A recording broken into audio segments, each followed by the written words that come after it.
Muy buenas noches, compañeros. En este video vamos a dar respuesta a la solicitud de la actividad entregable de la unidad 1 para la materia de prospectiva. Y dice lo siguiente: vamos a analizar el caso Heliconia. En resumen, Almacenes Heliconia fue una cadena empresarial de carácter comercial que operó bajo la dirección de Cademayo. Fue una gran cadena de almacenes del departamento del Putumayo.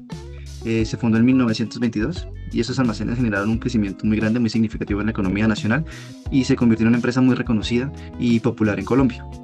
El señor Martín Barba, que fue su fundador, en sus inicios viajaba por los diferentes pueblos del país vendiendo mercancía al menudeo.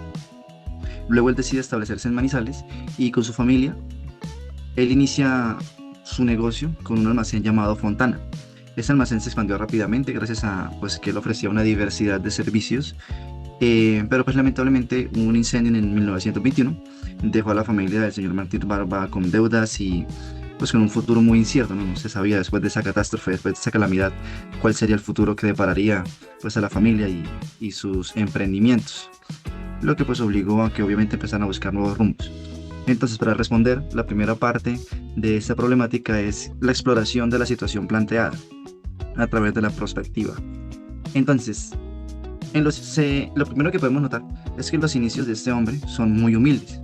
Es un hombre que posee mucha decisión y es un emprendedor.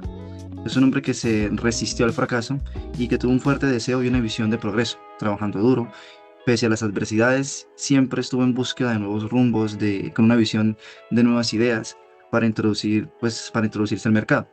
Una de las cosas que podemos ver es que él ofrecía productos de muy buena calidad a precios económicos. Entonces ahí tenemos un indicador de un análisis del mercado y de querer ofrecer un producto de calidad a un precio asequible, pues entender el mercado en ese momento. Otra característica es que él estableció una nueva tendencia, lo dice en la historia, de presentar o de introducir la exposición de artículos en vitrinas. Entonces aquí empezamos a mirar cómo la prospectiva, cómo esa planeación estratégica, cómo ese análisis del entorno le empieza a dar pautas que lo empiezan a posicionar. Pues para ese entonces no existía esa modalidad de exposición. Eso le permitió mucho al cliente poder interactuar directamente con la mercancía y con los productos.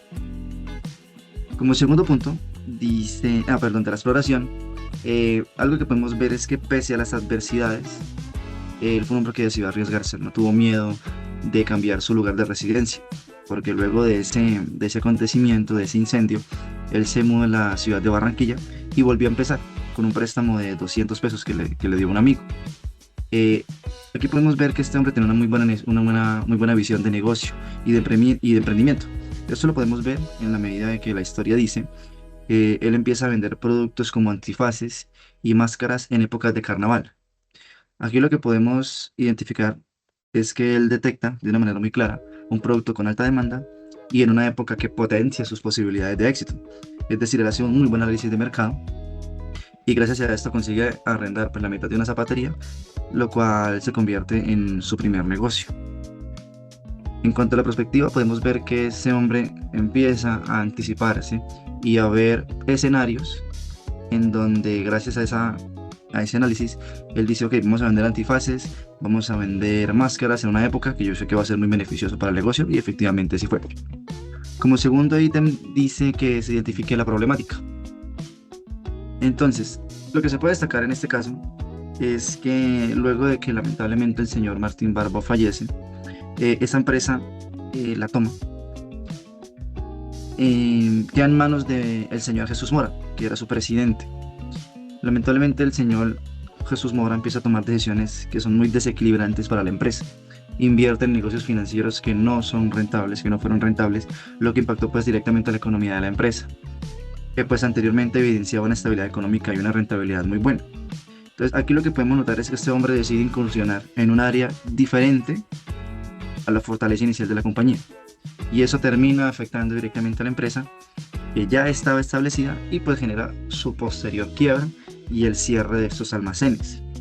Entonces, esa mala administración o ese mal planteamiento estratégico genera y derrumba pues todo un imperio que se había formado. Más adelante voy a hacer un versus de otra compañía que vivió algo prácticamente idéntico, pero en este caso, debido a una buena planeación, hoy por hoy es una empresa que sigue existiendo y que es muy sólida.